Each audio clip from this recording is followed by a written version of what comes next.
হাসিনারূপী কিছু মানুষ নতুন করে আমাদের মাঝে আবার ক্ষমতা গ্রহণ করছে, মানে হাসিনাই তো এই সেম কাজগুলো করতেছিল। মানে এখন তো আমি খুব বেশি আসলে হাসিনাকে নিয়ে এখন খারাপ লাগা বা তার বিরুদ্ধে খুব বেশি কিছু বলতে পারছি না, কারণ উনি তো এগুলো বলছে যে এরা আসলে নাটক করছে, এরা আসলে এটা করছে।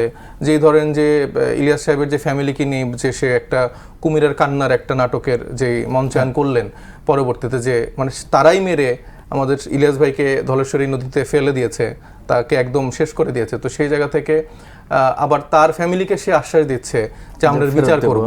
তা আবার এই তারেক রহমান সাহেবরা 17 বছর পর এই ইলিয়াস ভাই, তারপরে এই এত এত আবু সাইদ, তারপরে মুগ্ধ, ওয়াসিম, এই মানুষগুলো রক্তের উপরে দাঁড়িয়ে যখন দেশ শাসনের সুযোগ পেল, সংবিধান বহির্ভূত একটা নির্বাচনের মাধ্যমে যখন ক্ষমতা গ্রহণ করতে পারলো, তো ক্ষমতা গ্রহণ করার পরে তো আমরা এক্সপেক্ট করেছিলাম যে 1 মাসের মধ্যে সেই সিনেমা, রাস্তাঘাটে দাঁড়ানো, 15 ঘন্টা অফিস করা, ছুটির দিনেও প্রধানমন্ত্রী অফিসে আসলেন, এই নাটক করার থেকে বেশি গুরুত্ব দিবে জুলাই সনদ বাস্তবায়নকে, বেশি গুরুত্ব দিবে এই অধ্যাদেশগুলোকে।